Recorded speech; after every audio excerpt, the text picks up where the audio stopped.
ഛർദി പിന്നെ വന്നോ? ഇല്ല, അത് ഫുഡ് ഇൻഫെക്ഷൻ.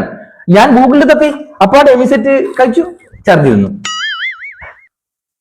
നിങ്ങൾ മദ്യം കഴിക്കാറുണ്ടോ? മദ്യം കഴിക്കാറുണ്ട്. ഞാൻ SCPT SCOT ടെസ്റ്റ് ചെയ്തു, നോർമലി. എവിടെ വേദന എന്ന് പറഞ്ഞ്? ഈടെ വേദന ഇപ്പൊ ഇല്ല, രാത്രി വരുന്നത്. വേദന നന്നായിട്ടുണ്ടാവാറുണ്ട്. രാത്രി ആകുമ്പോ ഇങ്ങനെ കുത്തി പറിക്കുന്ന വേദന.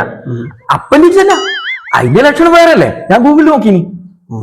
മൂത്രമൊക്കെ നന്നായി പോകുന്നുണ്ടോ? മൂത്രം നന്നായിട്ട് പോകുന്നുണ്ട്. കിഡ്നി സ്റ്റോൺ അല്ല, അതിന്റെ വേദന വേറെ അല്ലേ. ഞാൻ ഗൂഗിളിൽ നോക്കിനി. അപ്പൊ നിങ്ങൾ ഗൂഗിളിൽ നോക്കിയിട്ട് ഇങ്ങനെ മരുന്ന് കഴിക്കും അല്ലേ? അതെ, ഞാൻ നാട്ടുകാർക്ക് പറഞ്ഞു കൊടുക്കലുണ്ട്. നാട്ടുകാരെ മൊത്തം കൊല്ലേണ്ട പരിപാടിയായിരിക്കും. അപ്പൊ ഈ പ്രിസ്ക്രിപ്ഷൻ ഇല്ലാതെ എവിടുന്ന നിങ്ങൾക്ക് മരുന്ന് കിട്ടുന്നത്? അതെന്റെ സുഹൃത്തിന്റെ മെഡിക്കൽ ഷോപ്പ് ഉണ്ടല്ലോ. സുഹൃത്തെ, നിങ്ങൾ ഈ ഗൂഗിളിലൊക്കെ നോക്കിയിട്ട് ഡോക്ടർ അത് പറയണ്ട ഡോക്ടർ. എന്റെ വീട്ടിന്റെ അടുത്തുള്ള നാരായണത്തിന്റെ നട്ടല് തകർന്നിട്ട് ഡോക്ടർമാർ കയ്യൊഴിഞ്ഞത്. അത് ഞാൻ ഗൂഗിളിൽ സെർച്ച് ചെയ്തിട്ട് മരുന്ന് പറഞ്ഞു കൊടുത്തിട്ട് ഇപ്പൊ പുല്ലേരിയ പോകുന്നുണ്ട്. ഞാനിപ്പോ എന്താ ചെയ്യണ്ടേ? അല്ല, എന്റെ ഈ വേദന അല്ല, ഗൂഗിളിൽ നോക്കൂ. അല്ല, ഗൂഗിളില് ആഴത്തിൽ സെർച്ച് ചെയ്താൽ കിട്ടും. അത് കിട്ടും.